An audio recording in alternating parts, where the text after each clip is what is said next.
알렙루야. 안녕하세요. 전 알렙TV의 알렙 목사입니다. 유튜브를 시작하면서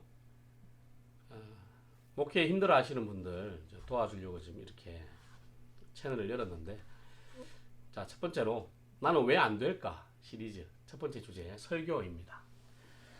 나는 왜 설교가 안 될까? 지난 첫 번째 시간에는 국어 문법이 안 돼서 그렇다라고 이야기를 드렸고 해법을 알려드렸죠. 그리고 오늘 두 번째 시간으로 나는 왜 설교가 안 될까? 요약입니다. 요약은 두 번에 나눠서 이야기를 할게요. 첫 번째는 분량이고 두 번째는 주제 문장에 관해서 이야기할 겁니다. 오늘은 분량에 대해서 이야기를 해보겠습니다. 분량이 왜 중요한가? 아주 중요합니다. 많은 목사님들이나 설교자들이 줄이는 걸 잘 못해요. 그래서 이 설교 시간을 오버해서 예배 시간이 길어지는 경우가 많은데, 여러분, 줄이는 것이 능력이에요. 길게 할 수 있는 사람 많아요. 짧게 할 수 있는 사람 많습니다. 하지만 정해진 시간에 정확하게 그 모든 것을 함축하여서 할 수 있는 사람은 그렇게 많지 않습니다. 근데 그렇게 하는 사람이 설교를 잘하는 사람이에요. 왜냐하면 설교만 예배가 아니거든요. 예배라는 전체 구성 안에 설교는 한 분야고, 그 설교 안에 주어진 시간이 있어요. 그래야 그 시간이라는 것은 약속인데, 그 약속을 우리가 잘 지켜줄 때에 그 약속을 듣고 설교를 듣는 사람들의 마음, 그리고 설교를 전하는 자들의 마음 모두가 다 은혜가 되고 행복해지는 거죠. 만약에 설교 시간이 길어졌다 그러면 성가대가 엄청 힘들어지겠죠. 그리고 뒤에 있는 찬송이나 예배 순서나 여러 가지 축도, 인사하는 성도의 교제, 이게 굉장히 타이트해질 거 아닙니까? 그러면 설교에 은혜가 없는 거예요. 아무리 설교를 잘해도 예배 전체 모든 순서의 은혜를 받지 못하면 설교도 은혜를 받기가 힘듭니다. 그래서 분량을 지키는 것이 중요하다. 근데 막상 설교문을 써보면 굉장히 길어지죠. 길어지는데 자기 분량을 잡고 그 분량을 지키는 것이 굉장히 중요한데, 그럼 어떻게 분량을 지킬 것이고 어떻게 요약할 것이냐. 그래서 설교를 한마디로 이야기하면 요약의 예술이다라는 거예요. 요약이 예술이다. 저 같은 경우는 이게 정해져 있어요. 이게 한글에서 이제 A4로 씁니다. 근데 A4로 작성을 할 때에 상하 좌우 다 20mm로 여백을 둬요. 그리고 글자 13으로 본문을 쓰고 성경 구절 인용이나 예화 같은 경우는 11폰트로 합니다.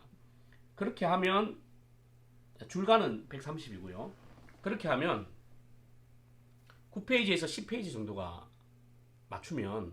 정도로 맞추면 제가 25분에서 30분 정도 이렇게 설교를 할 수 있어요. 이걸 여러분이 맞추셔야 되는 거예요. 자기만의 분량을 만들어라. 자기만의 분량이 만들어졌어. 그럼 그 분량으로 이제 가기 위해서는 처음에 만들었던 20페이지, 15페이지, 25페이지 이제 설교를 줄여야 되잖아요. 그러면 무엇부터 쳐내는가? 이 쳐내는 걸 잘 하셔야 되고 버리는 걸 잘 하셔야 돼요. 첫 번째는 반복되는 말을 과감하게 버리세요. 반복되는 구절, 반복되는 지명, 반복되는 이야기들은 다 버리세요. 그리고 두 번째는 성경 구절을 인용을 하시는데, 이 목사님들이나 이 설교자들이 성경 구절을 많이 인용하면 굉장히 은혜가 된다고 생각해요. 그리고 실제로 써놓고 읽어보면 굉장히 은혜가 되거든요. 너무 대단한 것 같아 내 자신이. 그런데 성경 구절이 사실은 설교 흐름에 방해될 때가 많습니다. 차라리 유명한 성경 구절이라 아는 구절 같은 경우는 읽지 말고 그냥 그 말씀 속에 녹여버리세요. 그리고 모르는 구절만, 그리고 가장 중요한 구절만 최대한 적게 인용을 하는 것이 좋다. 세 번째, 그래도 설교문이 너무 길다 그러면 과감하게 힘들지만 서론을 날려버리세요. 본론부터 들어가세요. 사실 이게 가장 힘들죠. 왜냐하면 모든 설교자들의 메인 아이디어가 서론에 다 있으니까. 근데 그 서론에 있는 것을 날려버리는 게 힘들죠. 하지만 과감하게 날려도 됩니다. 날리시는 것이 도리어 그 설교에 집중하는데 훨씬 더 좋을 때가 많습니다. 네 번째로는 본론에 있는 모든 예화를 다 없애세요. 예화를 없앴는데 어색하다 그러면 어색한 상태로 다시 문장을 재배열해서 안 어색하게 만드셔야 됩니다. 그리고 그 예화를 갖다 버릴 수 없는데 많아요. 만약에 그러면 그 예화 중에 나에 관련된 것, 자신에게 관련된 예화부터 먼저 쳐내세요. 그리고 나서 마지막 예화라도 하나 살리고 싶으면 다른 예화를 살려야지 내 예화를 살리면 안 된다는 거죠. 그리고 다섯 번째, 그래도 길다 그러면 마지막 대지를 하나 날리시면 됩니다. 그 마지막 대지를 앞에 있는 대지에다가 녹이세요. 녹이면 중복되는 것이 굉장히 많을 거예요. 예, 중복되는 것이 많은데 그 많은 것을 가지고 줄여가지고 녹이시면 돼요. 그러면 마지막 대지를 어떻게 하냐? 다음에 하시면 돼요. 예, 다음에 다른 본문이라든지 아니면 이 본문을 한 번 더 설교하실 때 그 대지를 사용하시면 됩니다. 하지만 무조건 줄이셔야 된다. 이게 핵심이죠. 그리고 마지막으로 한 서너 문장이 애매하다, 남는다. 하지만 그것도 줄이셔야 돼요. 어떻게 줄이느냐? 여러분의 설교를 읽다 보면 강조가 많을 거예요. 이 목사님들이 뻥이 심해요. 그죠? 설교할 때 솔직하게 우리끼리 하는 이야기지만 뻥이 심하지 않습니까? 매우, 확실히, 엄청나게, 큰, 위대한 이런 말을 많이 쓰죠.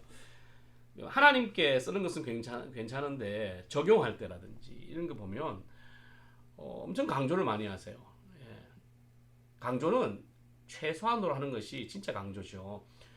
모든 문장에 강조가 들어가면 그건 강조가 아니고 그거는 사기에 불과합니다.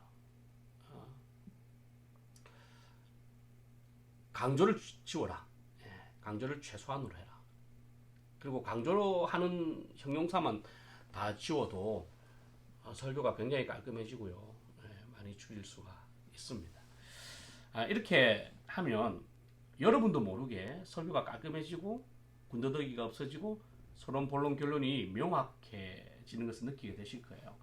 우선 분량을 만들어라.